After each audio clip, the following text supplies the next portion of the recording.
Let me unmute the mic. What's up, everybody? Welcome back to another Bear Show. I'm Ivan Vargas. Before we get started, and I want to get started quickly because we got a special guest tonight, Robert Schmitz from Windy City Gridiron and Run Pass Opinion podcast is on tonight. Going to be talking Senior Bowl. He was down there in Mobile watching some of the guys work out, watching the game. So he's going to have firsthand experience and firsthand knowledge of who to look for in the upcoming combine and the upcoming NFL draft. It was the last, one of the last times these guys are going to be able to showcase their skill set. So it's going to be a good time talking Senior Bowl and, of course, Chicago Bears with Robert Smith from Windy City Gridiron. But before we get started, make sure you go ahead and like, share, and subscribe to SportsZone Chicago on YouTube, Facebook, Twitter, and Instagram. Also, like, share, and subscribe to another Bear Show on YouTube. Make sure you download the SportsZone Chicago app wherever you get your apps from. It was a crazy day yesterday as far as the NFL. They have a lot of awards going on. This morning was kind of it was fun this morning, although it was a very down morning to start, knowing that Devin Hester, I kind of slept through the back end of the awards. So knowing Devin Hester didn't get in as a first ballot Hall of Famer is very disappointing to me. I was pissed off. Sean was pissed off. Hopefully this is just a blip in the road and he gets in later on. I mean, eventually he has to get in later on. Eventually, I guess he should be a first ballot Hall of Famer, in my opinion. Change the game, change rules for him. It is what it is. All right, there goes my speech. Like I said, I want to go ahead and get this guy in real quick. Robert Schmitz from Windy City Gridiron. Robert, welcome to the show. Thank you for joining me. Crazy day yesterday. I was really upset about Devin Hester not getting in. I'm kind of coming down from that now.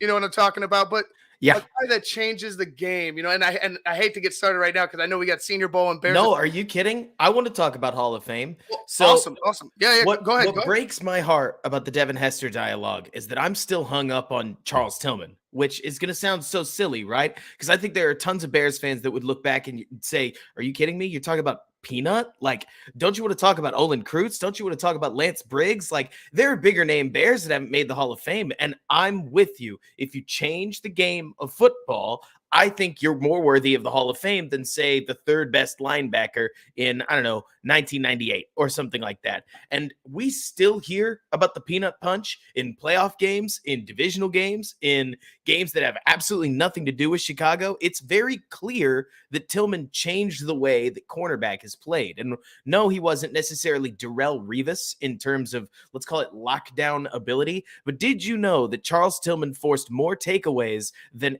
any other defender of his era? I mean, in the world of forced fumbles, the only one with more than Tillman, who had somewhere in the 40s, was Robert Mathis, a defensive end, obviously. And the only player that had more interceptions than Charles Tillman was Charles Woodson of his area, who had about 10 more. But obviously Woodson didn't have the forced fumbles. Tillman didn't have the, Mathis didn't have the interceptions. So Tillman is the clear and obvious takeaway expert.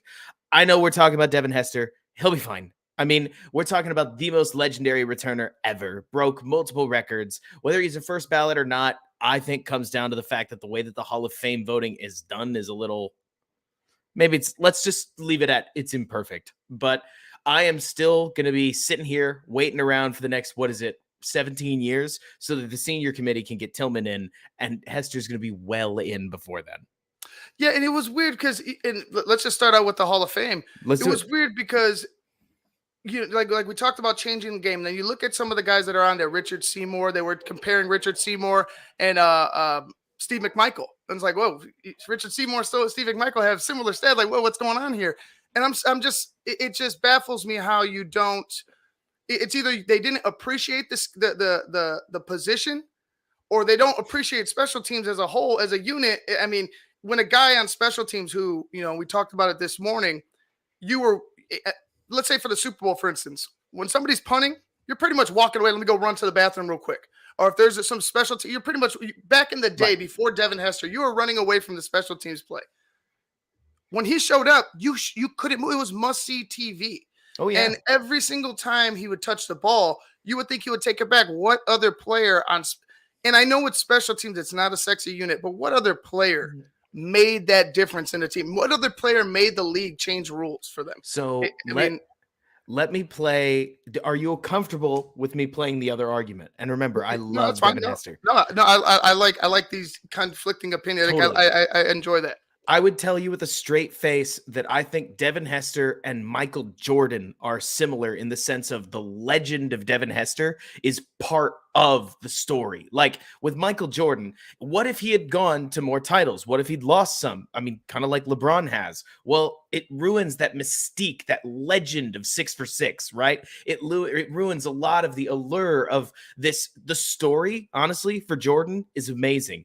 And what could Devin Hester have done as a returner to make his story any better? I mean, he took back the opening kickoff of a Super Bowl, for crying out loud. And we forget to mention that, like, part of the reason Hester was such a legend is because he was on a team that had no offense to speak of. So Hester seemingly scored almost as often as the offense did. I mean, the devil's advocate would say that after his first about 3 years in the league, he was a very good returner that just didn't find his way into the end zone at even close to the rate of those first 3 years. But those first 3 years, in my opinion, were enough to get him in.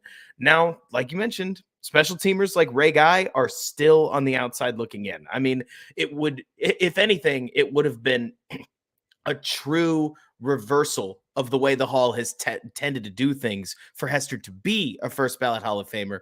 But I'll be the first to tell you, I think that there's no shame in being a second or third ballot Hall of Famer. If anything, I think the fact that Brian Urlacher seems to have been the last one in terms of his first ballot class is a reminder of just what an impact you have to have for some of these, let's remember, writers to vote you in first ballot. It's not a bunch of football guys, right? It's writers, and that can make things really hard. Yeah, and it comes down to, you know, your social abilities. It comes down to whether you had a good relationship with said writer. And we all believe Devin's going to get in, right? We all know he's going to get in. There's no chance. Well, I wouldn't say there's no chance. I wouldn't say there's no chance. How could he not? There's no explanation that makes sense. I would say that there's no explanation that makes sense to where Devin Hester doesn't get in. But let's go ahead. I know we went right out the gates with the Devin Hester stuff. Sure. But let's get into the Senior Bowl, because I'm looking forward to Ryan Poles' first offseason, his first real, true test is going to be this combine and this draft, right? I mean, he's going to have to handle free agency up until, even during the season. But the draft, his very first draft, with limited resources, how do you see Ryan Poles attacking this? Does he stay true to his word in that introductory press conference where they get tough, they get nasty, they build up the O-line, they build up the front? And I say that, and I ask this question because this is how the last regime got caught up in some BS, because they went ahead, they said all these things that we bought into, and they didn't deliver. Oh, yeah. I mean, at the end of the day, at least from what I've seen over, the end of the Phil Emery era and the end of the Ryan Pace era, if there's any similarity that we can draw there, it's that whenever your team starts losing and it's time for people to get fired, everything comes up. Has Chris Ballard lied to his fans, quote unquote? I don't know. They've won enough that I haven't gone back and checked. Does that make sense? Like, it's bad when you start critiquing your owner, because most teams don't care about what their owner says. But thankfully, to get back on track, we got some sweet Senior Bowl swag from being down in Mobile. I got to see firsthand a lot of these football players. And I will tell you what, Ivan, this is my first time really going through a draft cycle and digging into who these players are. It's been a lot of fun, but it made me realize just how few people really, I don't want to be the guy who immediately comes out guns blazing and says, a lot of these people don't know what they're talking about. But there are players out there like Christian Watson, the wide receiver from North Dakota State University, who's getting a lot of traction recently. The guy was projected to be a 5th rounder up until the Senior Bowl started. And I don't know the story of how that happened, but that is just ridiculous. He's 6'4". He's 6'4", and I'm glad you mentioned him first, because he was the first guy that really flashed. I mean, there was the kid from Memphis, obviously Penning. Of course. What the hell? What he was doing. I want to hear the stories of just offensive line and receiver. Do you mean Calvin Austin? From Memphis. The offensive lineman Penning from northern Iowa, but the Memphis receiver. Memphis is Calvin Austin. Right, and right. he's But a Penny was boss. just doing some nasty stuff, and I Yep. wish I could just give me all the content of just Right. seeing him fight people during practice. I want to see that. But going back to Watson and Austin, like you said, 5th round projection comes to the Senior Bowl and just 6'4", big target. Made a play. First play he made on his butt, gets up and starts fighting for more yards. Like that's something that and I know they adjusted the rules, but that was just awesome to see. But yeah, go ahead. Oh He yeah. was the first guy I saw. All that to say, as we dig into this, because I want you to feel free to ask me about positions, and I'll tell you who I saw. A lot of people out there might be confused. I was always confused on how guys would shoot up draft boards, right? It'd be like, he was projected to be a 6th rounder. Why are people mocking him in the 2nd all of a sudden? That can't be right. And honestly, having been at the Senior Bowl, to me, the answer became obvious. People don't know. A lot of people come into this part of the draft season not really knowing who their favorite players are. It's hard to put almost 200 people in order off of a draft board when all you're watching are random pieces of tape that you can find. Obviously, as in the NFL, it's different, but we never get their boards. So guys like Christian Watson, who, if he's not taken by the 70th pick of the draft, I will be floored, right? He's going to rocket up draft boards, and that doesn't mean any suspicion. If anything, it means that somehow people came away low on him, probably because he was an FCS receiver. But at the Senior Bowl, he reminded every single person there that he is head and shoulders better than just about anybody on that national squad. And we're going to go with another guy since I wanted to ask. Please. Malik Willis. Willis, quarterback from Liberty. He was playing at Auburn, transferred to Liberty. He's a guy, and I don't say it as he's a backup talent. He could blow people away in the NFL if coached up right.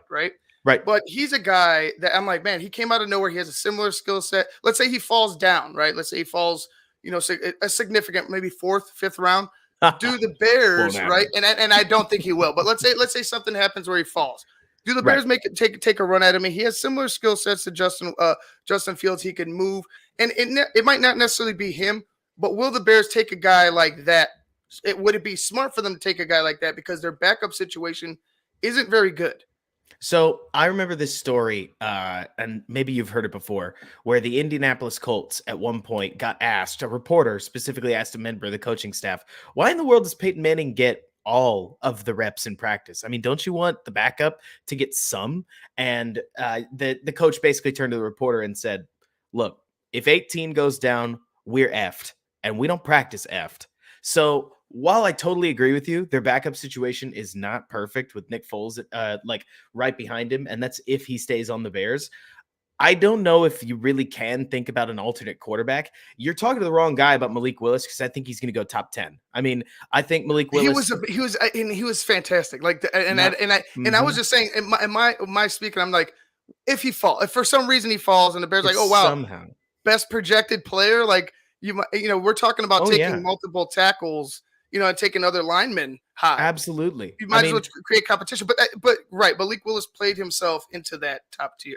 There's an aspect of competition that I think is best evidenced. Think about the 2020 Bears season, right? Mitch Trubisky and Nick Foles were competing, with the problem being that they ended up kind of creating an offense between the two of them that was specialized to neither of them.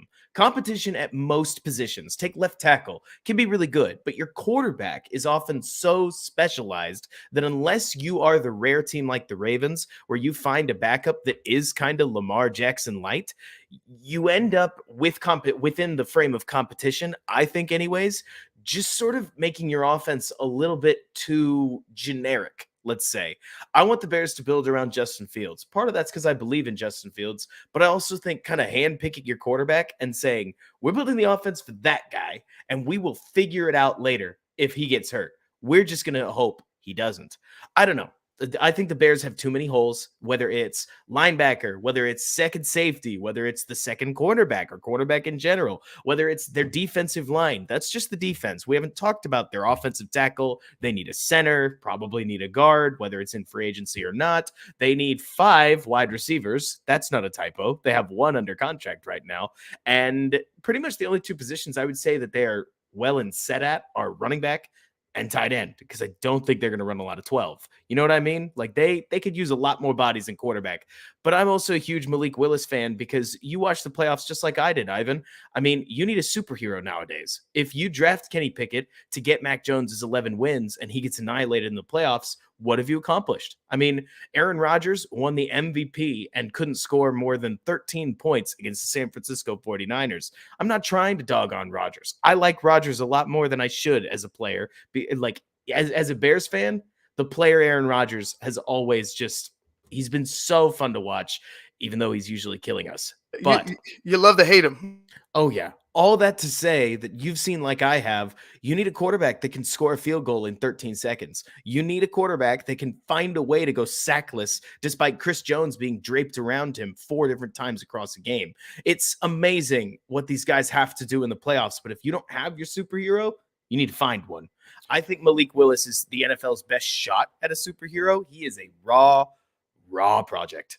But because he played at Liberty, you know he's accustomed to playing on a team that has problems and dealing with complex situations, let's call it. And I think Ritter and Howell have some intrigue to him, but I am really glad that the Bears took a quarterback last year instead of having to deal with it this year. Yeah, I think Malik Willis is like perfectly said. He's the type of guy that could get you out. He knows how to get out of a jam, knows how to work his way out of a sticky situation. But let's get off of hopes and dreams with a Malik Willis types. Let's stick to what Ryan Poles was telling us: nasty, tough, build in through the middle, and also Alan Williams for that matter. He mentioned it in his press conference. It starts in the middle on defense. You build from the middle.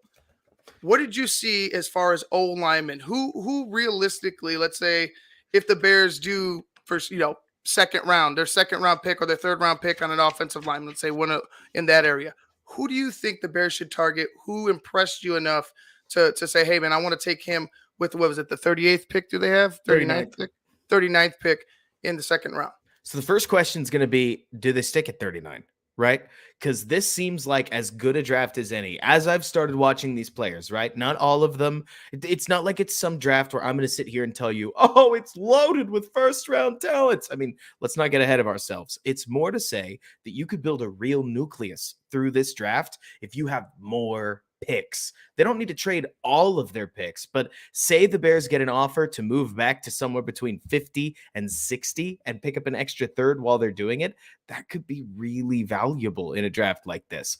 So if they stick at 39, the guard, potential center, but he's played much better at guard, Zion Johnson, is obviously a hot name, and he's a hot name for a good reason.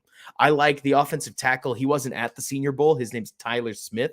You want to talk about nasty? Go look this guy up. He just punishes the guy in front of him, regardless of who it is. Strong hands, almost a little too much nasty sometimes, but I'll take somebody with too much of it and tell them to tone it back, especially on offensive tackle, potential offensive guard. Give me the nasty. Give me the nasty, and I'll worry about the penalties and stuff later. Jamari Sawyer in the later rounds is hilarious. Right now he's projected to go 4th, 5th round. I don't think he'll get there. I think he's going to be a late 3rd. We'll see. He played tackle at Georgia. He can barely move laterally, but he is a brick house when it comes to moving people off of drive blocks, which are the ones where you just block straight in front of you, and also stopping people on bull rushes and just about anything within that phone booth. He is a tackle that I think you shift him to guard, and he'll be really, really successful in the NFL, at the very least, especially at value. There are a lot of these guys that I think fit well. Penning, obviously. Like I tried to avoid some of the very clear and obvious names, but this draft in particular, I keep finding myself asking a simple question, Ivan. I want you to answer it. Is there any one player that at 39 can make the impact of potentially 2 players? Because I don't know if one player fixes the Bears right now, whether it's on offensive line or wide receiver or defensive line or any of these.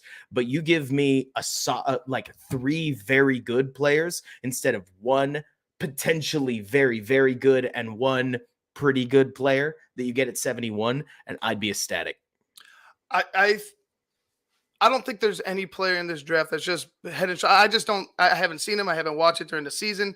There's not a quarterback, not a running back.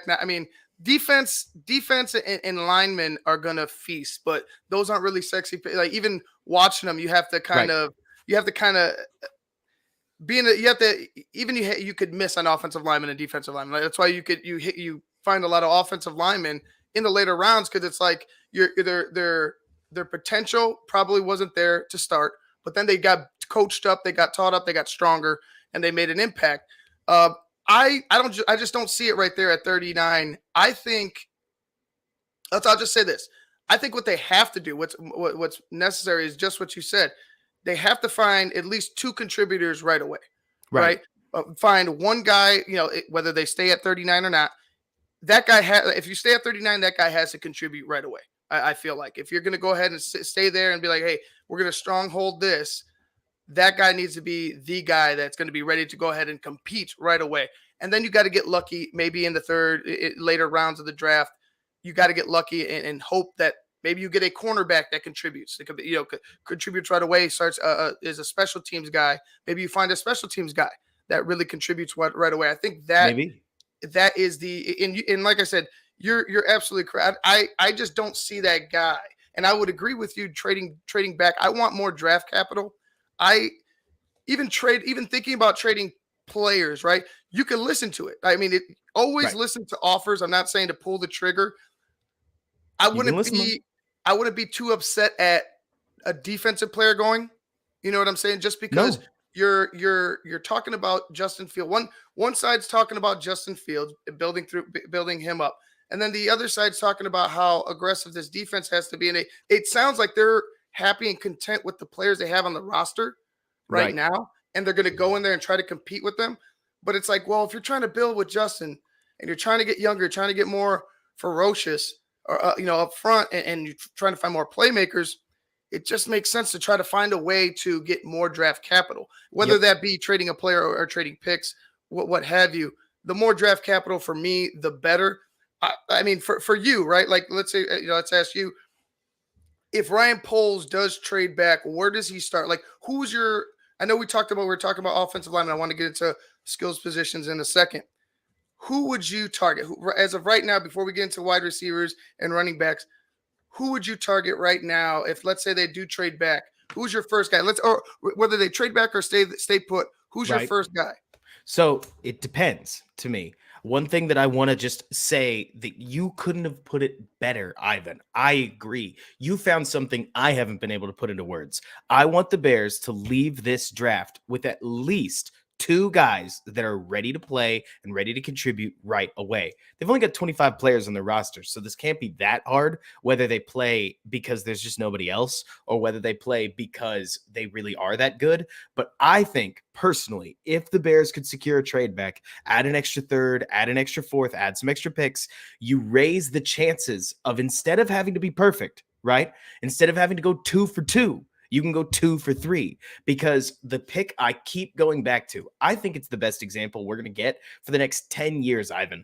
I love Tevin Jenkins. Everybody loved Tevin Jenkins, the pick. And we took Tevin Jenkins and everybody was over the moon, as we should be. We spent 2 picks to get him due to the trade up, and suddenly he's got a herniated disc. He needs back surgery. Now he's a really good prospect that just had back surgery, and suddenly a whole bunch of Bears Twitter changed their minds and said this is a terrible pick immediately. You never know with these guys. No matter how much you love a player, they're always one fielded punt in Atlanta from a torn ACL, if you catch my Tariq Cohen related drift. I mean, you just don't know. So for me, trading back, remember, we're talking 10 players, right? We're talking passing on Zion Johnson, and instead, potentially, you're probably not getting Penning because he's as far up the board as he is, but you're still getting either a very good guard. The name that keeps coming to mind for me is South Alabama's Jalen Tolbert. He's a wide receiver, and I thought he was a stud. Played on the American team all week, and he is what, when I say X and Z receiver, do you know the difference between the two? Because if not, I'm happy to just the X is a standstill. The Z is a move around. He's in motion. Yes, nailed it. The X tends to be a bigger guy, often handles a lot of blocking assignments, and needs to be able to win on the outside. Tolbert is a fast receiver that went to South Alabama in the first place because he wanted to be a dual sport athlete, and that was the only place that he could find that would actually let him pursue both his baseball and football dream. But he, to me, projects as somebody who would not only be really good in his own right, but pair really well with Darnell Mooney, because that's the key here, right? Darnell Mooney is a true Z receiver, so the Bears need to find a way to find that X receiver, whether it's in free agency or the draft, and Tolbert jumps out at me. I think that they could go with a corner if somebody like Darion Kendrick falls further down the board than people expect. That's the corner out of Georgia that's especially nasty in his own scheme, but Eberflus's defensive scheme isn't quite as corner heavy as even Chuck Pagano, or not Pagano, Sean Desai's was. So I don't know if the Bears would prioritize corner over an offensive line or wide receiver skill position, but I'll tell you, there are a ton of options there. I mean, if Devontae Wyatt falls, that's a defensive tackle I know I'm keeping my eye on. I love Devontae Wyatt. Current draft projections have him so often falling into the 70s.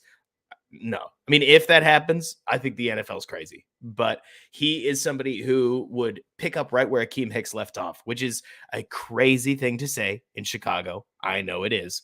But not a lot of guys are 330 pounds that move like they're 265. And he's one of them, has tons of power in his hands, is somebody that I personally think projects to be a better pro than Jordan Davis, his teammate. But I know that's a little salacious. I just can't help but look at the guy and think high motor, phenomenal player. The Bears need a 3-tech that especially can help out on the pass rush. He'd be ideal for it. But a lot of options around the 50s and 60s. Yeah, you're thinking, and Tommy Harris, right? Tommy Harris, like you're thinking about, like that's who I want. Like that's when I think about 3 and I think about a guy that I want in the middle, Tommy Harris, and God bless Tommy Harris. I wish he was just healthier. You know what I mean? I wish he just stood healthy. Looking at this wide receiver group, right? Mm-hmm. You know, we talked about the big player. We talked about the big plays, or the finding some big plays. We talked about finding a big wide receiver. Where do you think is the best spot for a wide receiver? Right after, like, if let's say, do you necessarily have to prioritize receiver? Right? Can you go ahead and find some receiver? Because got Christian Kirk. There's a couple receivers out in free agency that I think, obviously with the lack of receivers on the roster, you have to kick the tires on. Absolutely. And maybe they could find something there. But do you think that there's anybody that's, and obviously it sounds like you want to go heavy. It sounds like you want to be beefy up front and protect Justin Fields. But if you were taking a receiver number 1, who's the number 1 receiver you would take? Like if I got a receiver 39 specifically, or do you mean if I got to take the first receiver in the draft? Let's say you stood at 39 and say you stood at 39 and you were selecting a receiver and you were like, all right, you know what? We see the O-line, like the O-lineman that we wanted wasn't there. The other guys are kind of okay. We're not sold on them. Who would you take as a wide receiver off the board at 39? It is so hard to tell right now. I mean, there are some phenomenal receivers out there, and so many of them are hurt that I don't know where they're going to land. I mean, I'll tell you right now, my favorite receiver in the draft is Jameson Williams. I think he's phenomenal. He will not get to 39, or at least he shouldn't. But the players that are there, you asked about, should the Bears go heavy there? I personally think there's going to be a drop-off after early to mid-round 3. I think that the guys like Jalen Tolbert, Christian Watson, Bell, Drake London, George Pickens, like a lot of the guys that Bears fans have just whipped themselves up into a frenzy about, Jahan Dotson. Man, I botched that. And others. They're all going to go round 1, round 2, early round 3, and then there's a drop-off. You can find a Romeo Doubs somewhere in there. You can find a guy like, yes, exactly, Russell Mechie, another option. Though he's another one of those guys that's hurt. But here's the problem. Yeah, the Waddle. Were him and Waddle both hurt? Like those 2 wide receivers back-to-back years? Yeah. Mm-hmm. Yes, exactly. The question becomes, if I was Ryan Poles, this would have been the perfect year, which obviously this isn't real, for the draft to happen before free agency.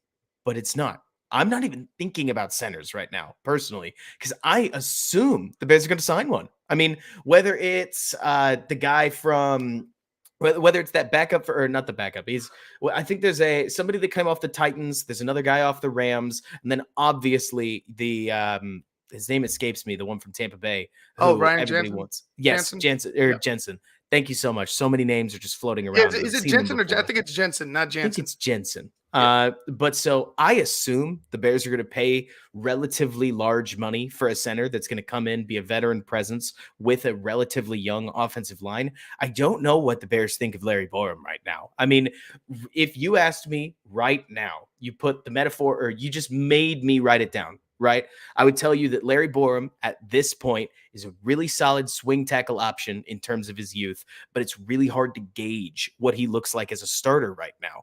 Tevin Jenkins too. I mean, he barely played. He looked good in that the Minnesota game. He looked bad in the Green Bay game. And Borum in particular had a really rough go of it at the very end of the season, which doesn't mean that we got to throw him out. Let's not be crazy about what rookie development looks like. But all the people who talk about him moving into guard, I don't see it. I think he's so long in his frame right now that even if you get a lower end starter, think Charles Leno, who I know nobody likes talking about, but a cheap tackle that does his job and gets pushed around a little bit, but ultimately holds up his end.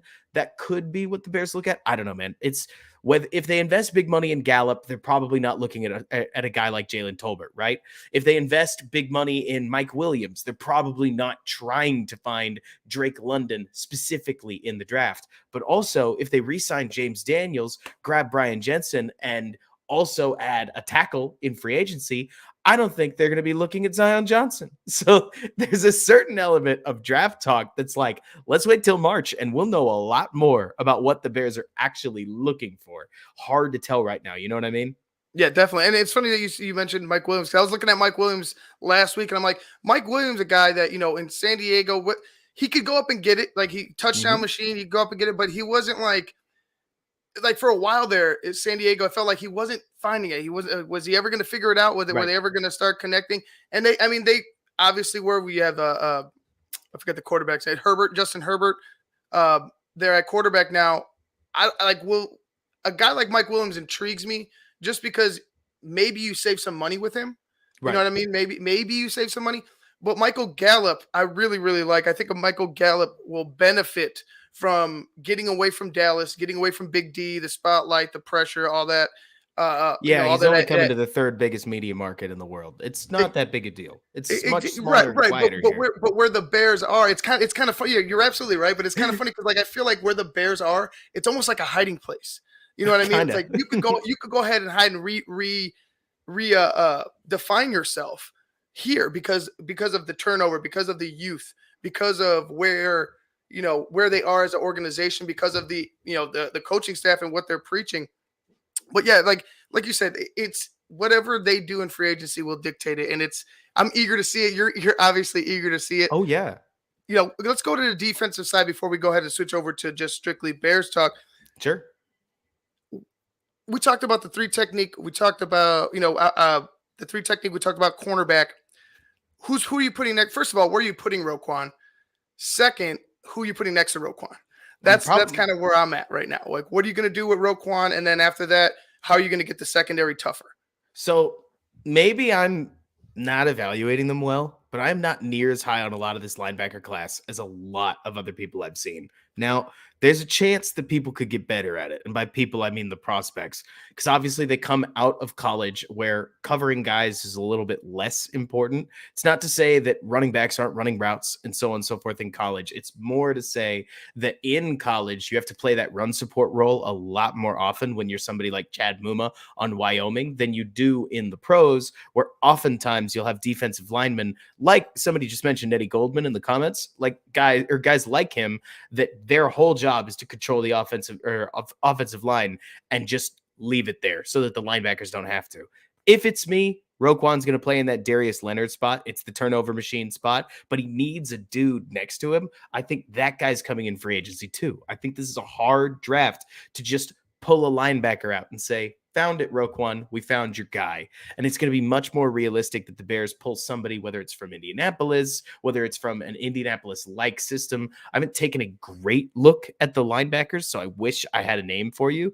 But the linebackers that are going to be there in the round 2, round 3, round 4 positions just don't make me feel like the Bears have a solution in mind, right? I mean, Alec Ogletree and Danny Trevathan are obviously not a solution per se, and this linebacker position needs a guy at it. But if you saw the same playoffs I did, the Bears would have a better shot of figuring it out with more personnel and better skill on offense than they would finding that 3 technique and say Devontae Wyatt at 39, adding Chad Muma at number 71, and just figuring it out on the offensive end. So it's hard for me to say what they're going to do at linebacker right now, but I think they're going to put Roquan at the will position. And then it's just a matter of finding a Mike and a Sam to play next to him.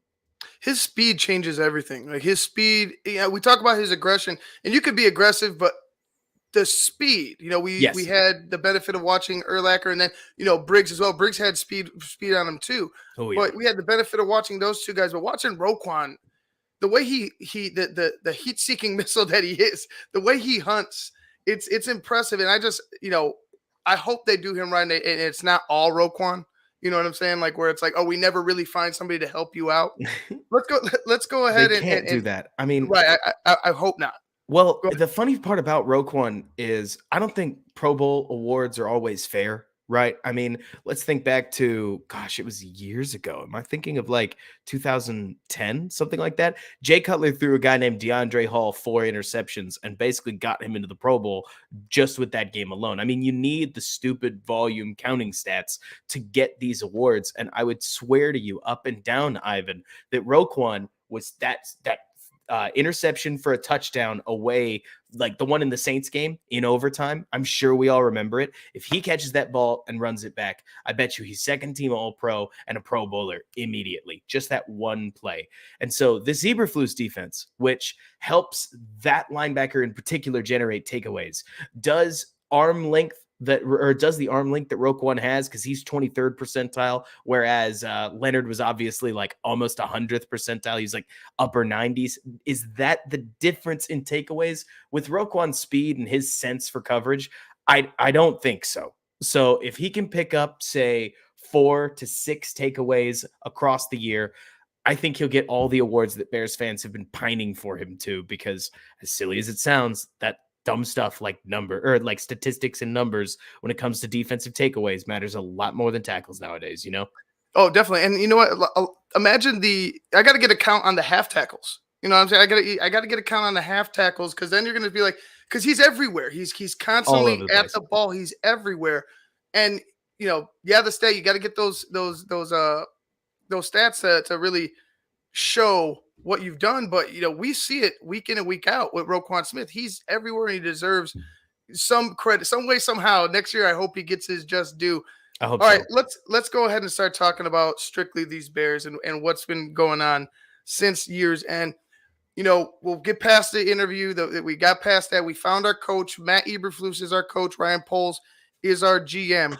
How do you feel about Matt Eberflus? How did you feel about his how do you feel about the hits principles, right? Because I really like that. I really like having something that's pretty much in stone.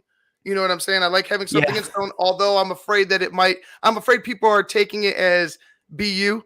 You know what I mean? Like people are taking it as a BU type of a slogan. And I don't think that's what that is at all. I don't think that's the case.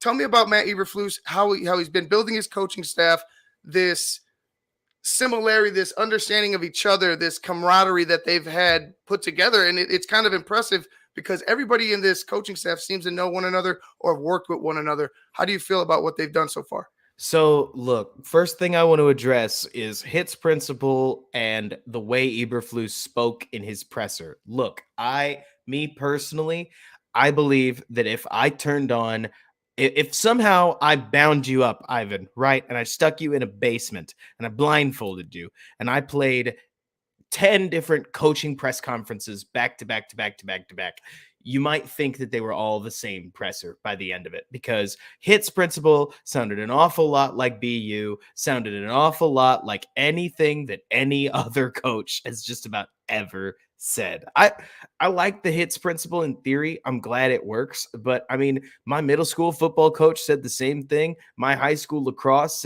coach said, we're going to hustle. It is just not unique and abnormal to say we're going to hustle like on a football field. Like we heard the speech right before the Senior Bowl, like go out there, hit anything that moves. Football is a pretty simplistically spoken I almost game. jumped up and hit something. I know, When right? Coach, I almost did. When I saw that, I was like, "Oh shit!" Like, Coach is Right? okay. Yes, Coach. I was like, "All right." It was a very fired up moment. But yeah, go ahead. Oh yeah. Continue. At the end of the day, if I could be honest, whether he called it hits or whether he called it like goofball and it was some sort of acronym for the word goofball, I don't care. To me, the difference isn't in the fact that Matt Nagy called it BU. It's in the ability, as much as we would joke about it, to actually find the whys. Because I don't think Matt Nagy could figure out how to teach the details. And if Eberflus can be the detailed coach that he has been in Indianapolis, where I would tell you with a straight face, I don't feel like Indianapolis had a ton of talent on that roster. I mean, they had DeForest Buckner, obviously. They had Darius Leonard. But if we've seen anything in Chicago over the last couple of years, especially this last year, right? Eddie Jackson goes down, and as much as fans hated him, the defense got obliterated for the next like 3 weeks. Or once Jackson left, because when you lose a fundamental piece of talent, all of a sudden there's a hole in the back of your secondary, and Duke Shelley or Alec Ogletree or Kendall Vildor or Deion Bush or Tashawn Gibson are not good enough to close it, if that makes sense. No, And it makes perfect sense. Indianapolis didn't have the dudes that Chicago does, which is a weird thing to say because I feel like it's very easy to be almost too much of a fan sometimes. But Khalil Mack, Robert Quinn, Roquan Smith, Eddie Jackson, Jalen Johnson is a phenomenal defensive nucleus. And if Eberflus can be the guy that raises the floor of those bottom defenders, like the other six, I think this Bears defense could be a lot better than people think it would. Top five, not what I said. You need guys to do that. But I'm talking above average, surprising in takeaways, spiny, and enough to where if the offense can find its way into the top 12, you've got a really competitive team. Now, you asked me about Eberflus, and I just want to be really honest, right? Anytime you hire a defensive coach, especially in 2021, 2022, the obvious question is how do you fix the offense? You can't win in the modern NFL 13-10 often. You just shouldn't count on it. And so a defensive head coach needs to be willing to make the offense better and make the offense the focal point of the team, which I think can be hard for a lot of defensive coaches. At least in theory, it sounds hard.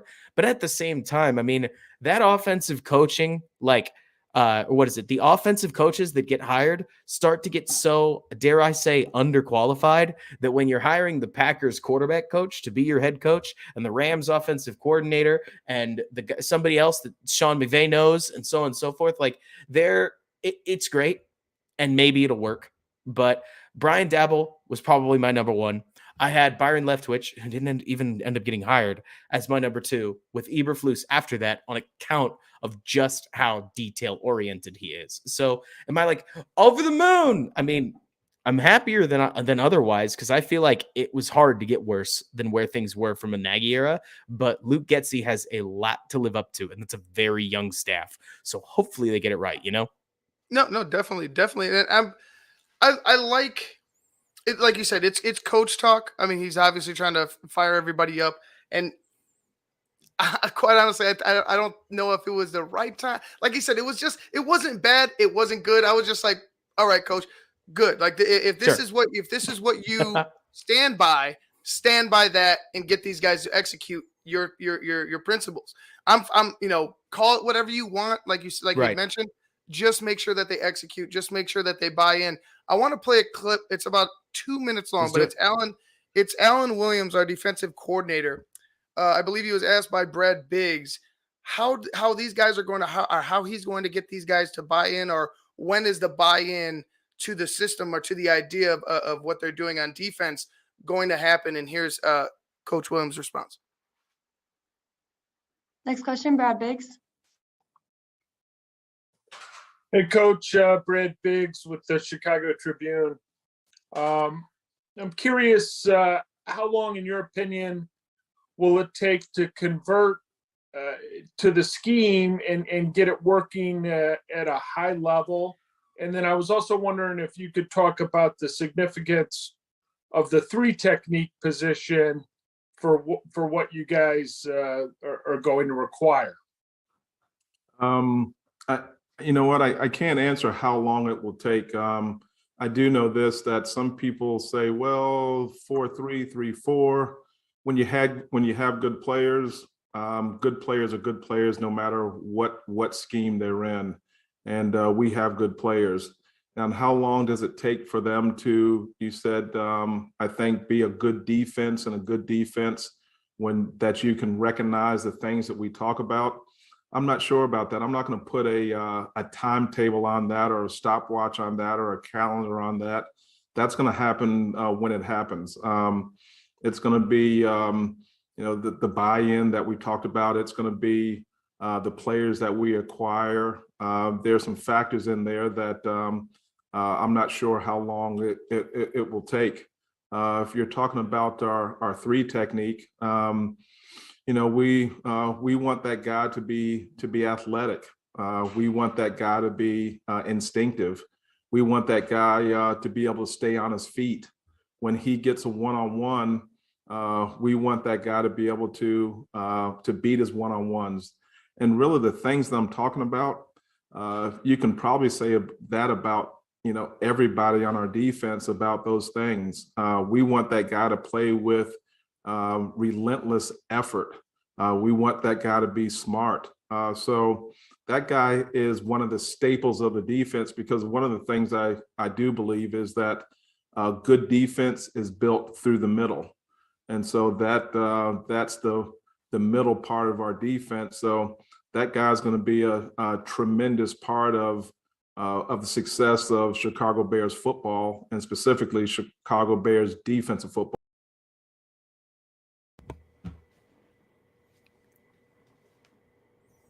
Sorry, I had to unmute the mic. That was Alan Williams, a defensive coordinator of the Chicago Bears. And to me, he like Russell said, he's describing Akeem Hicks, he's Warren Sapp, Tommy Harris. Like, he's describing that, but what he was saying is, like, he's not going to try to drive. I feel like they're not going to try to drive this on these guys. They're going to see who they have, right? This is year 1. Are you going to buy in or not? Like, the guys that are going to buy in are going to buy in. They're just going to do it, right? The guys that aren't, well, you'll see that they'll thin them or separate themselves from the herd. You'll be able to recognize who's not buying in and be able to move on from them, because it sounds like, and I want Bears fans to understand this. The Bears need to build for the long haul. And I think you understand. I think you want that as well. The Bears need to build for 10 years ahead. Start thinking like that. Start thinking like these dynasty type teams, and stop thinking like, so nearsighted. For me, I think the Bears will try to compete for sure next year, but don't be like playoffs is out of the question if you're a Bears fan. Like, think logically. Competing, maybe competing with some good teams, right? Maybe being that second half type of a team that fights, and hey, look at Chicago. Look at what Chicago is doing. Maybe they're going to be a force to be reckoned with next season. I'm looking at the Bears to be that, not some world beaters, but I think that yes. What they're going to do is, and what Alan Williams will do is get a Eddie Jackson.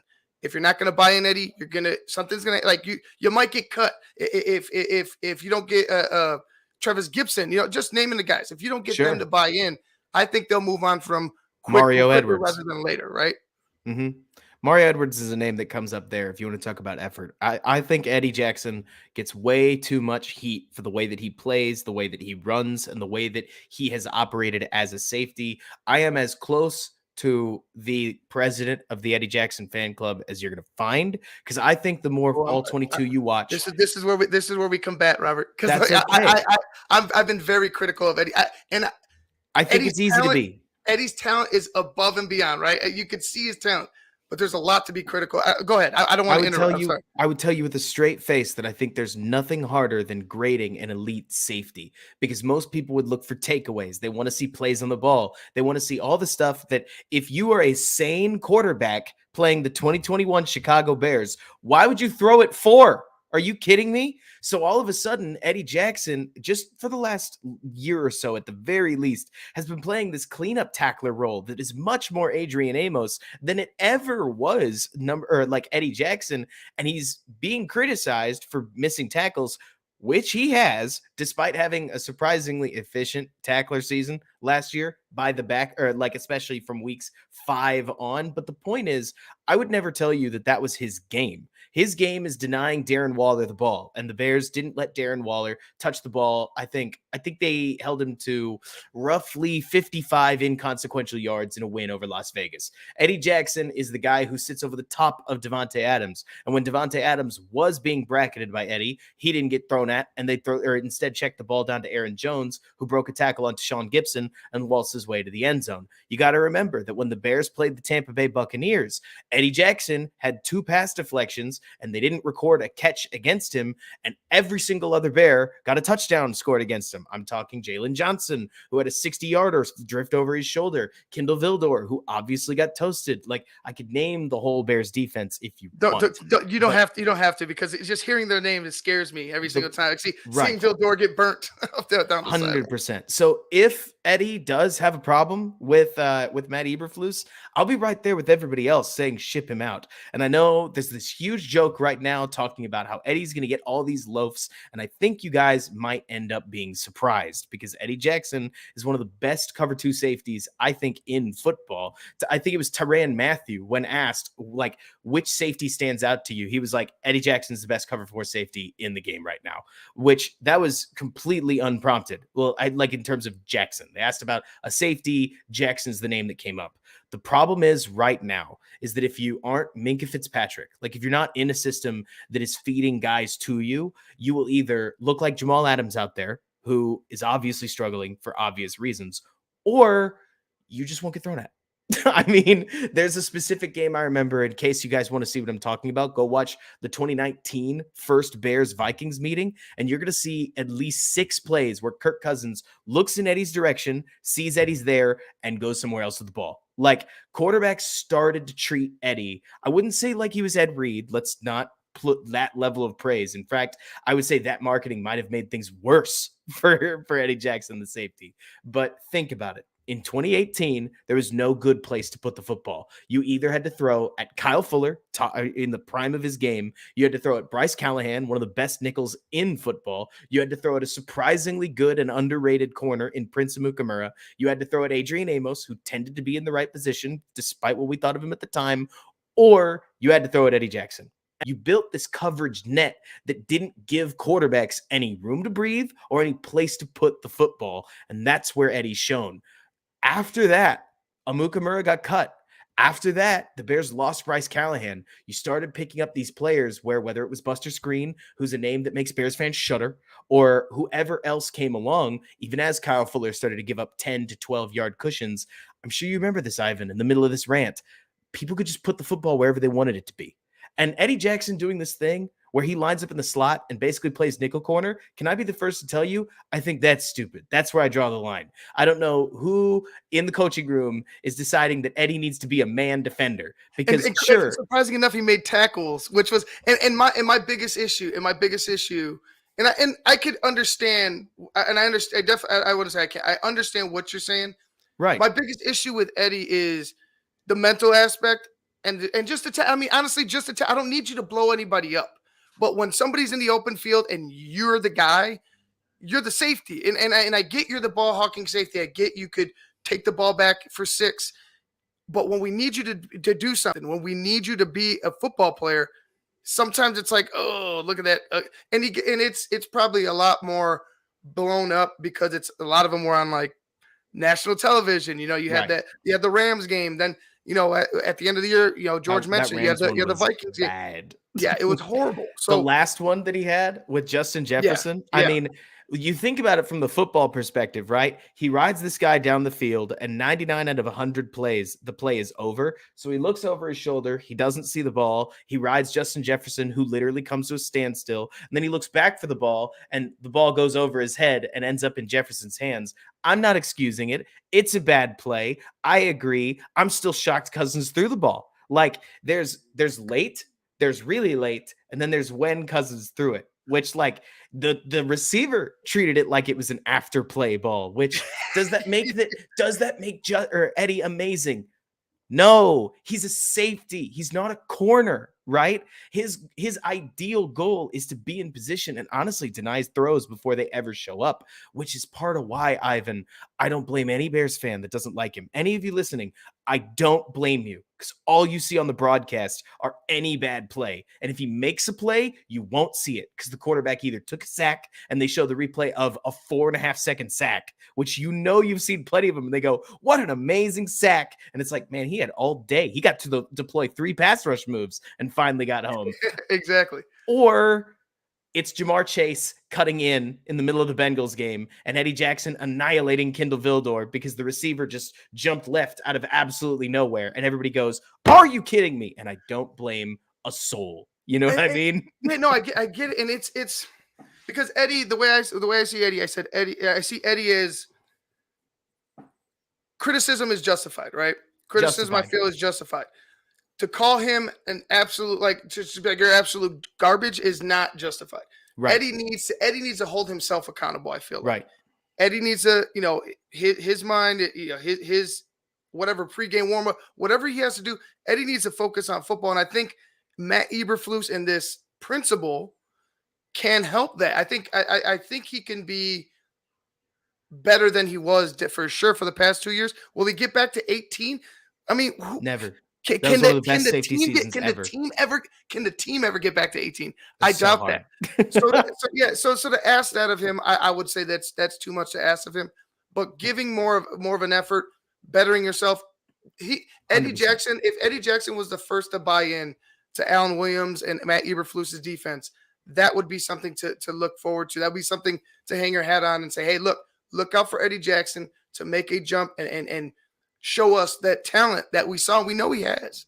What the Bears need to do, because this is two-parter, right? You saw this got really bad in 2020. Eddie Jackson, I thought anyways, started acting like he needed to be more than one safety can be. It was as if he started trying to jump routes. And I mean, look, I don't know, Ivan, what your opinion is on Trevon Diggs, but when a corner or a safety starts exclusively jumping for the ball, you are going to give up thousands of yards because you can get beat on all kinds of double moves. And so I want Eddie to trust his teammates more, right?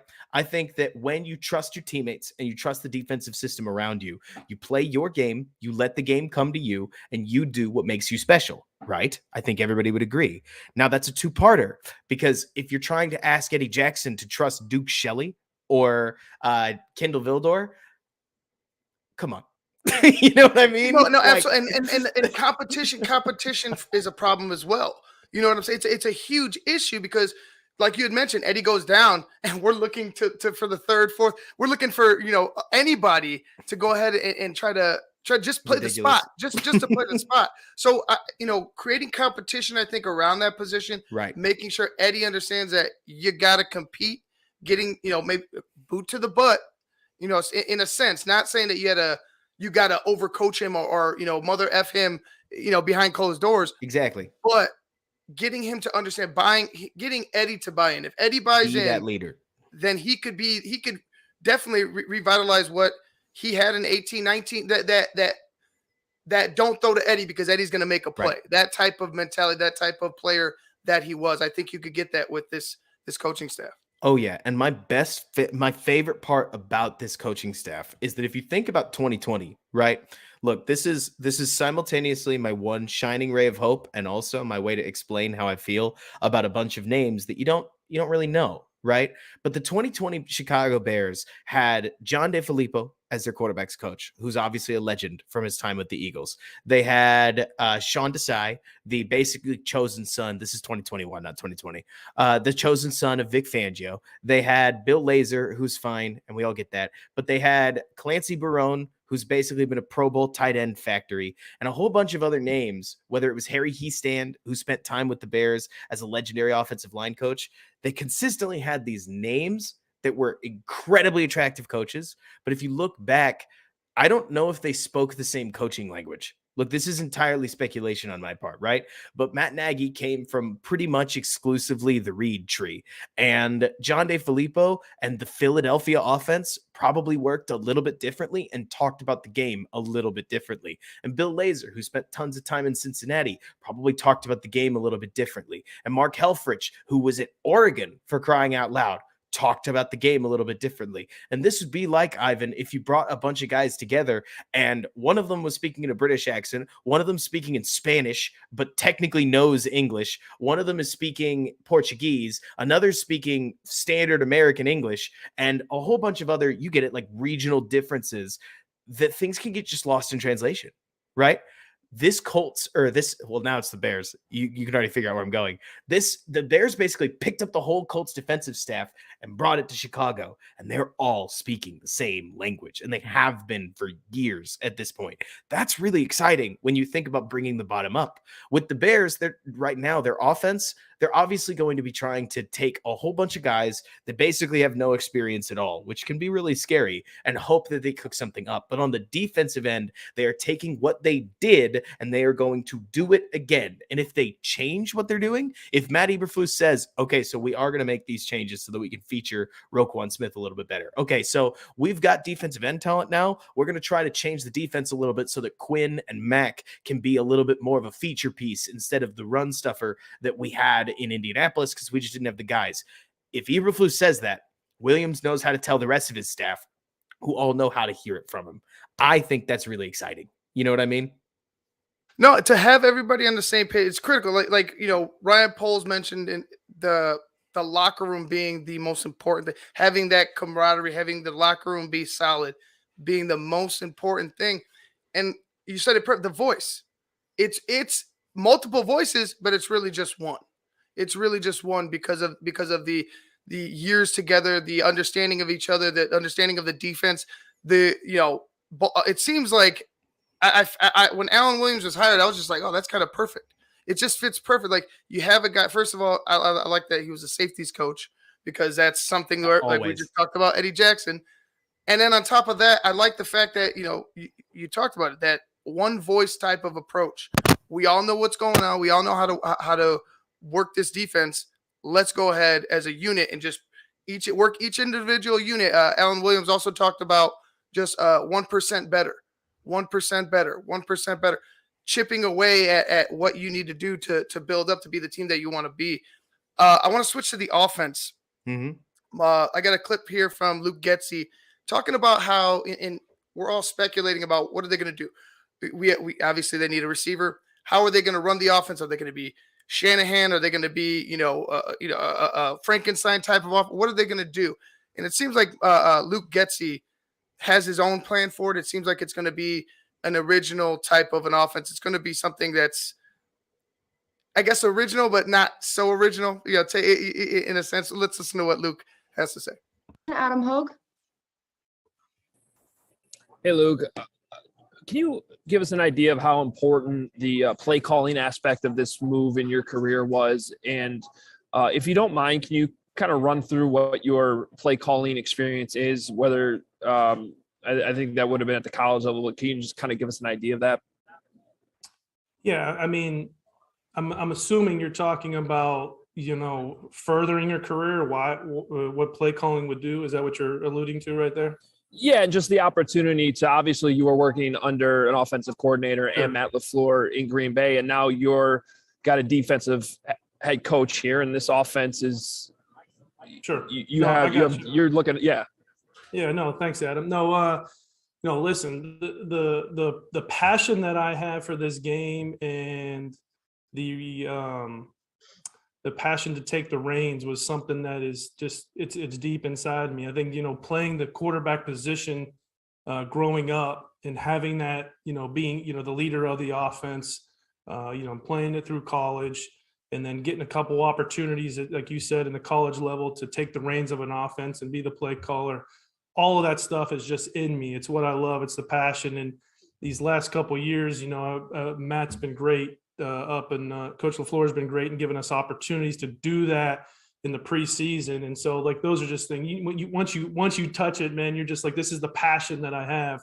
It's not just whatever it can become after it. It really isn't. This is just the passion that I have to be able to have an opportunity to lead men and help guide this thing and be a part of something. I really don't view this thing as just going to be Luke Getzey's offense. It's what was mentioned before. This really isn't going to be that. Okay, this is going to be a collective group doing this together. That we're going to build something that's going to be our own. And so I just have a passion for being involved in that. I really do. And so I'm super excited about this opportunity, the group of men that we got together and this coaching staff. I mean, these men, they all bought into that. Like I laid it out for these guys on this offensive staff that this is the mindset that we want to have, that we want this thing to be ours. This isn't going to be somebody else's or a copycat of somebody else. This is going to be ours.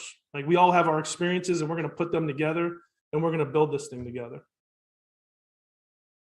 Guys, that was Luke Getzey, offensive coordinator for the Chicago Bears, courtesy of the Chicago Bears. And you heard that. It's you start seeing, you hear Shanahan, you know what I mean? You talk about McVay, you talk about all these trees, and things start to get blurred, right? You start to say, well, what are they really going to be?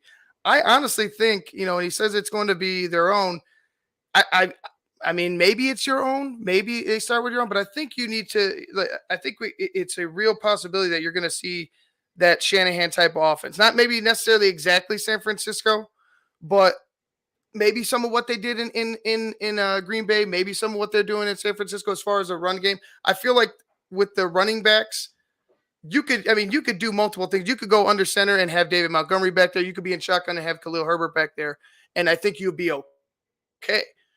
I'm looking for Luke Getzey to really just focus on Justin. I want it to be one piece at a time. I'll put it that way. Just to simplify it. One piece at a time. You said it was going to be Justin. It's a quarterback-driven league. How are you going to put that around Justin? Do you think that Luke Getzey, and I think the question Adam Hogue was asking, I think he was trying to get to see if this was just Luke's wanting to be a play caller. He needs to be similar to what Matt Nagy, that type of, I have to be involved in everything. Is this who you are? And I don't think that Luke Getzey with the response leads off with that. How do you feel about Luke Getzey and his offense? Where do you think they're going to go, and how do you think they're going to build it? Well, if you don't mind, can I answer your question by first asking you a question? You mentioned that Luke Getzey is more than likely going to bring over a lot of what they did in San Francisco, a lot of what they did in Green Bay. Would you mind elaborating? What specifically do you mean? Well, a lot of outside zone, a lot of running, a lot of bootlegs, right? A lot of play action. You know what I mean? The San Francisco, as far as the running attack, they get downhill. It's using that running game to get Justin Fields rolling out and using that play action and attacking down the field with deep crossing routes and deep routes. Just trying to attack that way. That's where I see. And then if you look at Green Bay, how they use both running backs, they had Aaron Jones and AJ Dillon. Jones, they had him for a while, and sometimes they would finish the whole drive. But Jones was the 30 guy, in between the 30s, the middle of the field, and then all of a sudden here comes the hammer with AJ Dillon, where they were just, boom, we're in the end zone, or we're at the end zone. Here goes Devontae, or there goes one of the running backs walking into the end zone. That's kind of how I see Luke Getzey. All right, that's how I hope Luke Getzey attacks his or fixes his offense up. Oh yeah. If anything, the main reason I ask is because everything that you started with, I'll go back through the itemized list, right? Outside zone, under center, play action attack, bootlegs, crossing routes down the field off of play action. That sounds a lot more like the Justin Fields 2021 Chicago Bears offense than I think some people realize. I mean, the Bears were practically running only outside zone. They didn't attack out of bootlegs, I think, enough, but they also, I would swear to you, they had 2 bootleg plays, like just 2 or 3, maybe. It wasn't as if they had this diverse layered sheet where at the end of the day, what I keep coming back to is, truth be told, they could line up in the pistol. They could line up in the shotgun. They could line up under center. I don't really care. To me, what makes Shanahan offense so special is that they mask every play within every other play. They don't do what the Bears did, where it's 1st and 10, we're going to run the ball. Okay, so we didn't get the yards. Now it's 2nd and 9, right? Now we're in the shotgun. Now we've got a 5 receiver set. We had 13 personnel, but now we have a 5 receiver set with no running back on the field, and we're in empty. What are we doing, Ivan? we're passing the ball, right? The Bears would have these moments where the system just broke, right? And they went to one of their plays, and one of their plays was completely outside of this Shanahan light thing that they were doing on first and second down or whenever they were on schedule. That, to me, was what torched the Bears offense, was that if you put them in a bind, if you waited for a Sam Mustipher-led offensive line or a receiving core that was basically Darnell Mooney and only Darnell Mooney to eventually make a mistake, and with the rookie quarterback, there were plenty of mistakes, eventually they would just hand you the ball on third down. Not in terms of a takeaway, right? But in terms of, oh, I bet you they're running all hitches. Would you believe it? You know what I mean? Yeah, and it's pretty much after a while, you start counting cards, right? You just, all right, Exactly. here it is, here it comes, and like you said, everything that I mentioned, the execution is different, right? It's different. It's the execution and how, like you had mentioned, how you disguise it, how you scheme it. The coaches matter. You know what I mean? Yes. The coaches and the decision making matters. You know, we talked about it. You had all these voices speaking different language, talking the same thing, but speaking different languages. Right. And now you have this one voice, and it's going to be Getsy and Janako from Andrew Janoko from the Minnesota Vikings. It's going to be them two. It's gonna come down to them two and how they're going to mold this offense, mainly with Justin Fields. But do you believe? Well, I can't say you do. I don't want to say that because we need to just see what they do as far as free agency in the draft. But if they could find, because talent matters as well, if they could find, or let's say they signed a Ryan Jensen, right? Sure. If they could find maybe one other piece, or add pieces behind, let's say the starters. Let's say if Larry Borum is going to be your starter, right? Sure. Adding more pieces behind him and just making sure that's the main focus of the offense. I think the defense, regardless of what happens with them, because of the coaches that they have and because of that familiarity, I think the defense, even with the drop off in talent, let's say somebody gets hurt, or I think the defense could keep them afloat, or at least the coaching staff and the principal and the identity could keep them afloat. Offense, like you mentioned it, the Bears are doing a lot of these things. Execution and talent was just lacking. It's everything. I mean, that's the reason I talked about it, is because I think that there are some people, and this might catch some folks off guard. I think there are a lot of people out there that are over dramatizing how much scheme matters, which is by no means me trying to say that scheme doesn't matter. It's more that, to me, it's all in the setup. It's how well do plays set up other plays. I'll give you an example. The Chicago Bears wide receivers over the last 2 or 3 years absolutely could not block, no matter what you asked of them. They could not block. It was Darnell Mooney who would block, and nobody else could. Javon Wims? No. Allen Robinson? No. Marquise Goodwin? Nah. Why are you asking Demir Bird to even and try? It's funny because they're asking him to block D linemen and guys twice their size, which is crazy. That's a McVay thing, though. McVay does that all the time with guys like Van Jefferson, Cooper Kupp, Josh Reynolds. I mean, they'll come across and chip somebody. It's not the scheme that necessarily was broken in Chicago, which I think a lot of people would look at me and be like, are you on crack?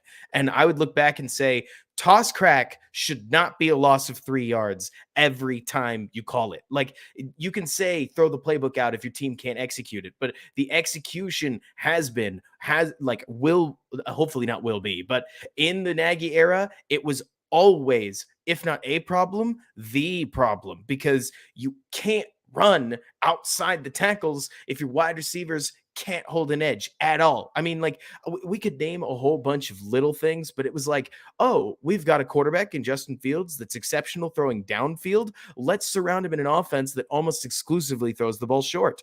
Oh, we've got a quarterback that can throw the ball well downfield. Let's make sure that the offensive line can't block for over 2.5 seconds to save their lives. Like, there were so many broken pieces that if I told you, Ivan, hey, I want you to design me an offense, but just know this: none of the wide receivers can block. Your short passing game is going to struggle. Your quarterback is fumbling at an almost record rate.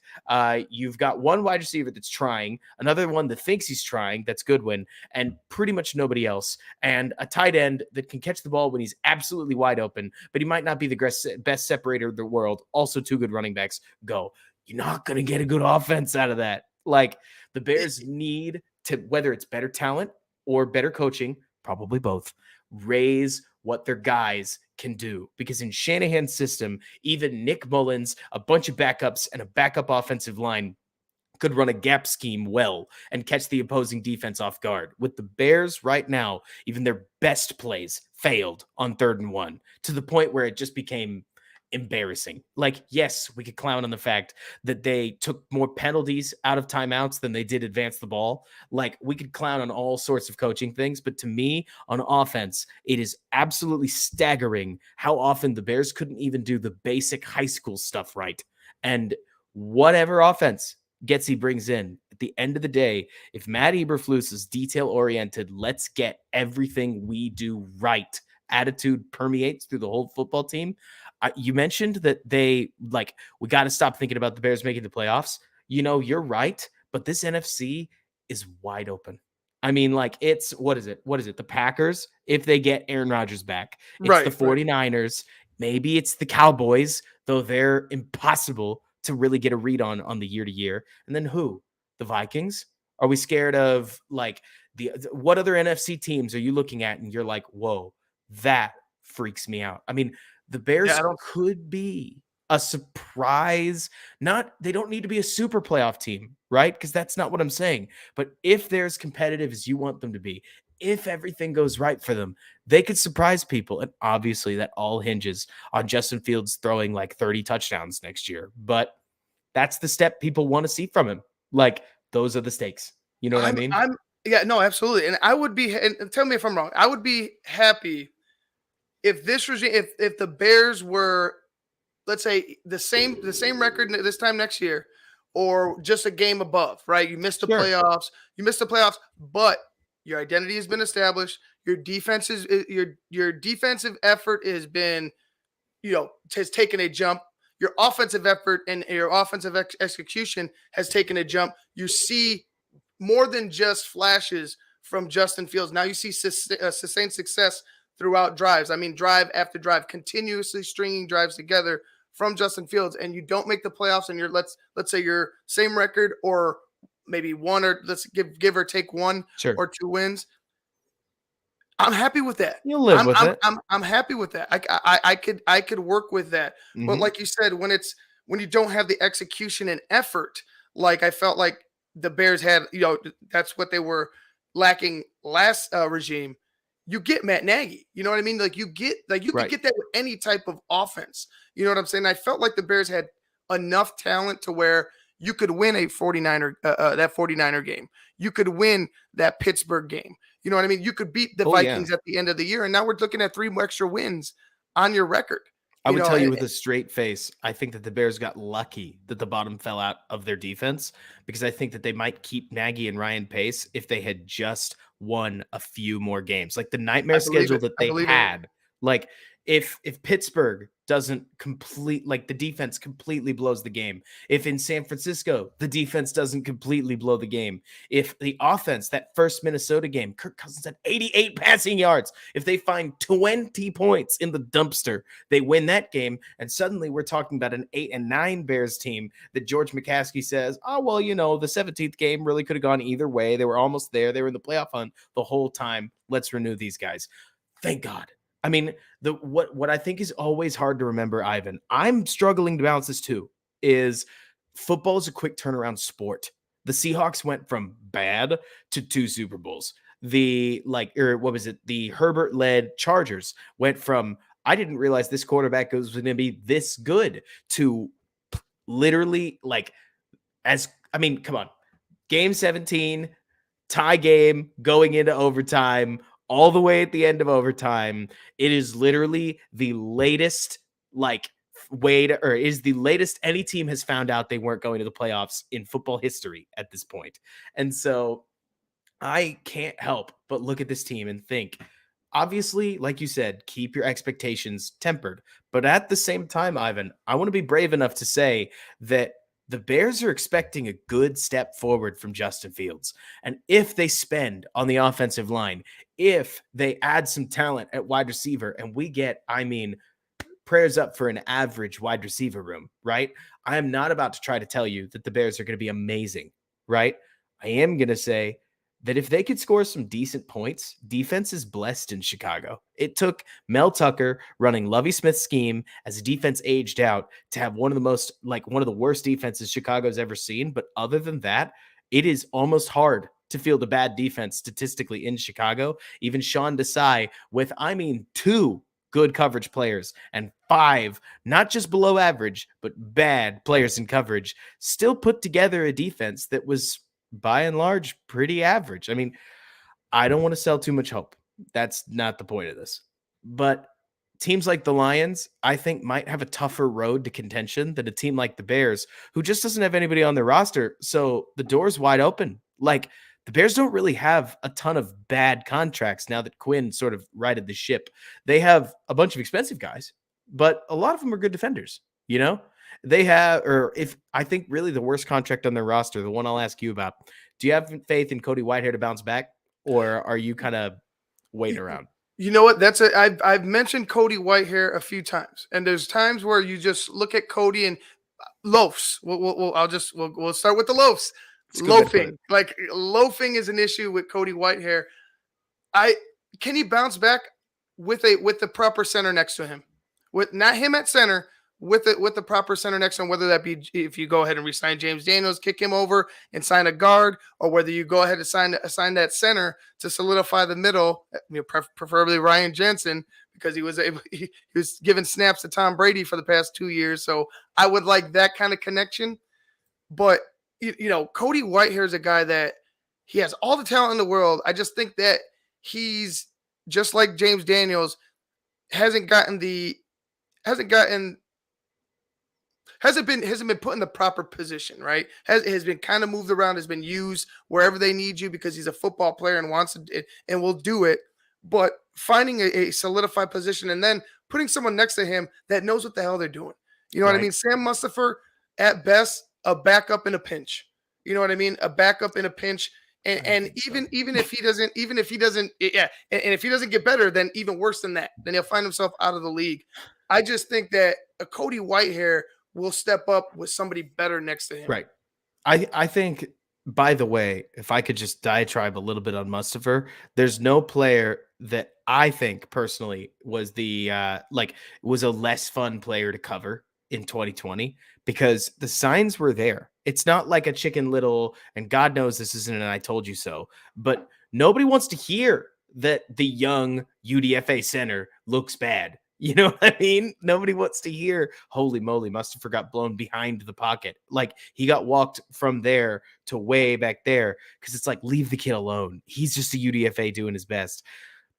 I don't get why Ryan Pace entered the season with him the unquestioned center and nobody else on the roster. That baffles me to this day. I don't know what they were looking for. And yes, Sam Mustipher has become something of a scapegoat, right? For the fact that Cody Whitehair had a pretty terrible season. I mean, what is it? Jason Peters was a godsend, almost messianic in what he did at left tackle, given the fact that the de facto left tackle got hurt immediately and basically didn't play until week 13. And he was on a boat is fishing when he got the ball. Exactly. But even he wasn't amazing. He was just surprisingly good given how late in the season the Bears got him. I am by no means trying to say that this Bears offensive line was somehow historically bad. In fact, I think there are some people who have overrated how badly they played, but the Joes on the line were never quite good enough. And especially a position like center. All I ever hear from offensive line guys, right? Let me put it this way. If you ask most nerds, most efficiency driven guys, most guys that even know a holistic football team, they would tell you centers are pretty easy to position to replace. They would tell you center is not that big a deal. It's the least valuable position on the offensive line, yada, yada, yada. You've heard it all before. If you talk to offensive line guys, they tell you center is one of the hardest positions on the field. They tell you a good center makes a huge difference. And more importantly, like you said, they talk about how key that cohesion is on the interior. So I'm hopeful that the Bears go spend big on center. To me, there's bargains to be found there. Will Ryan Jensen ever be worth the money that you throw at him? That's a good question. But I do think that there's something to be said. I'm sure you'll agree with this, with having a center, like a veteran center, be the guy in the locker room, where even if he's hurt, he's able to be like, hey, I don't know what you were seeing on that call, but let's go over it together. Give me a tablet. And then like he walks through it with the backup center and be like, you see how they're aligned like this? You've got to make sure that you see that when they shift like this, we've got to slide the protection and do something else. I think having that guy can basically give you, I think people use the word coach on the field a little liberally sometimes, but a coach on the field on offensive line, which would be perfect to pair with the nastiness of Tevin Jenkins, the, I think, raw physical skill of Cody Whitehair, even if he's been playing a little bit too much on an island recently, and somebody that rookies can rally around as the Bears try to add talent through the draft. I agree. I like center. If he wants to be here, they could afford him, and if he's on their radar, by all means, go sign Ryan Jensen. I would love to see Jensen, Daniels, and Whitehair. That middle three. I would like to see that combination of a middle three, because it's, like I said, you've taken two young, good offensive linemen, Daniels and Whitehair, and you've asked them to do so many different things for you that it's like, I feel like they're still not settled. They're veterans on our team, and they're still not settled into their position. Right. So putting a guy like that makes their job easier, right? That knows what he's doing. That's not getting blown back 5 yards into the backfield. That's not whiffing on blocks. That's not missing out on chipping a guy to help you out. I think that you see the best James Daniels. I think you get a very, very, very good Cody Whitehair. Maybe you get the best Cody Whitehair. It all depends on, like I said, competition and leadership. Like you said, leading in that middle, that second coach in the middle. Alan Williams talked about it. They've been talking about it. Ryan Poles has mentioned it, building up front. Yeah, I totally agree. I hope that's where they head, going into this comment. I hope that's where they're targeting. Robert, I'm going to go ahead and wrap things up, man. I appreciate you so much, man. It was just a fun conversation. Absolutely. I would like to have it do this again, whenever you're free. Definitely getting closer to the combine, because I'm some of these guys, I'm going to probably go ahead and start pulling up some names that you had mentioned, and start looking up tape now tonight. But definitely want to do it again. Can I plug one guy? Absolutely. Absolutely. So there's no way Bears fans have ever heard of this guy before, right? Not a chance. I think that there is a non-zero chance that a guy named Akeem Hicks could end up back in Chicago. Now that is going to sound weird, right? But remember, free agency comes first, right? And so if the Bears want to target offensive line, it's a new regime. The guys that drove Akeem Hicks out of Chicago aren't here anymore, and the Bears are going to have to find value wherever they can. As much as I would be pro Ryan Jensen, the truth is that the Bears in free agency are probably going to be looking at that second and third wave. And with Akeem as old as he is, I'm not sure that he's going to have some huge market. So I think that there is a chance. I don't want to act like it's a sure thing, right? But there's a chance that Akeem Hicks could be their stopgap option, because they're not made of draft picks. You know what I mean? Yes, when Alan Williams is talking through the player that they want, high motor, ability to win one-on-one, it all sounds like Devontae Wyatt to me. You got to go watch yourself some Devontae Wyatt film. That's the Bears first fans guy, out there if you get the chance. Dude, when I was telling you, that's the first guy I was going to pull up, Devontae Wyatt. Yeah. As soon as you mentioned it, because I want if you could bring Akeem back, awesome. If you could bring Devontae Wyatt in as well, awesome. Or not, maybe not him, or you find a younger guy. Maybe it's maybe a Tonga develops under, maybe something to that effect. Right. Competition, and just see what happens. Bring bigger, nastier guys up front. I like that idea. I really do like that idea. But looking at Akeem, you just love him. You can't nobody hates Akeem Hicks. Nobody could hate Akeem Hicks. His passion, his love for the Bears. He wants to be here. Surprisingly enough, he still wants to be here. But yeah, I love me some Akeem Hicks. I hope you're right. I hope they play it smart. They need a 3 tech. It's either Angelo Blackson or it's somebody else. And so we're just going to have to see. But like I think it was Russell said in the chat, Akeem Hicks sounds a lot like the guy that they're talking about. It's not a forever solution, but we're talking about a 2022 where they're going to enter it with a whole bunch, or where they're going to have a lot of money. Sure, but they're going to have to sign a lot of guys. They need a lot of different players, even just to go up from, I mean, we've all seen it in a video game, right? You got to bring it up from the 60 overall backup to even just like a 73 free agent or something like that. And maybe Akeem Hicks isn't the 90 overall that he used to be, but if he is somebody that they're like, hey, we can't give you a ton. We can give you $5-6 million over, or like each year over a 2-year deal. Does that work for you? Akeem might say yes if he really wants to be back in Chicago. Who knows? Dude, I'm telling you, I would love to see it. Love to see Akeem back in Chicago. I love me some Akeem. Robert, man, thank you again, dude. Go ahead before you leave. Sure. Plug your podcast, Windy City Gridiron. Go ahead and plug everything. Windy City all your Gridiron. social media. On WindyCityGridiron.com, I do a whole bunch of different film breakdowns whenever I get the chance and away from my 40-hour-a-week job. You can find me on YouTube at Run Pass Opinion. I'll stream a whole lot of different game tape. This next week, I think it's Thursday, we're going to go through what makes the Matt Eberflus scheme the Matt Eberflus scheme, what separates him, say, from Sean Desai, Todd Bowles, and other defensive coordinators. What is his mark? We're probably going to start there, and then we'll go through whether it's draft tape, whether it's whatever else I can think of. Expect as much as I can make. Hey, good stuff, Robert, man. I appreciate you once again. Guys, check out Run Pass Opinion on YouTube, right? YouTube is Yes. Spotify. So Spotify for the podcast, and that's Mhm. a bunch of different podcasts. I produce too many podcasts, but the YouTube Tell me channel about it. is Run Pass Opinion. Yeah, I know you know the feeling. All right, Robert, man. Thank you. Have a good night. I appreciate you coming on. Have a good one. You bet. Thanks so much. Thank you. All right, guys, that was Robert Schmitz from Windy City Gridiron. Great conversation, man. Great convo with him. I'm looking forward to seeing what Ryan Poles does. You know, like Robert mentioned, free agency comes first. How are they going to attack it? Will they go ahead and take a shot on a guy like a Michael Gallup coming off of a knee injury on a discount? You know, we had mentioned they have a lot of holes to fill. Do they go ahead and get an Akeem Hicks and bring him back maybe on a lesser deal? I don't know. We'll see. I hope that whatever they do, just stay true to what you were preaching at the beginning. Stay true to you and stay true to what you were delivering or what you promised to deliver to the Chicago Bear team. Remember, toughness up front, nastiness, nonstop hustle, continuous fight. That's what you're looking for in the players that you want to add to this franchise. Guys, I'm Ivan Vargas. I'm going to go ahead and wrap things up now.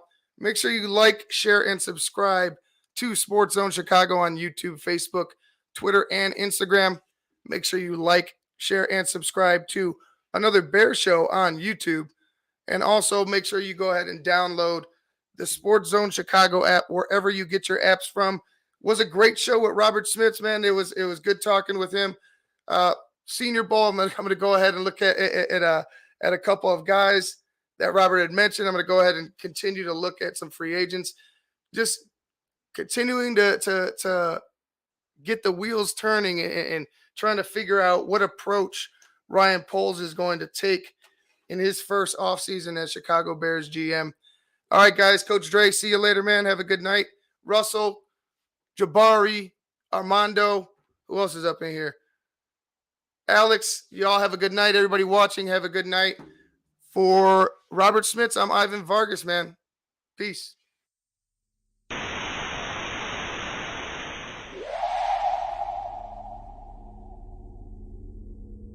That's the Chicago way.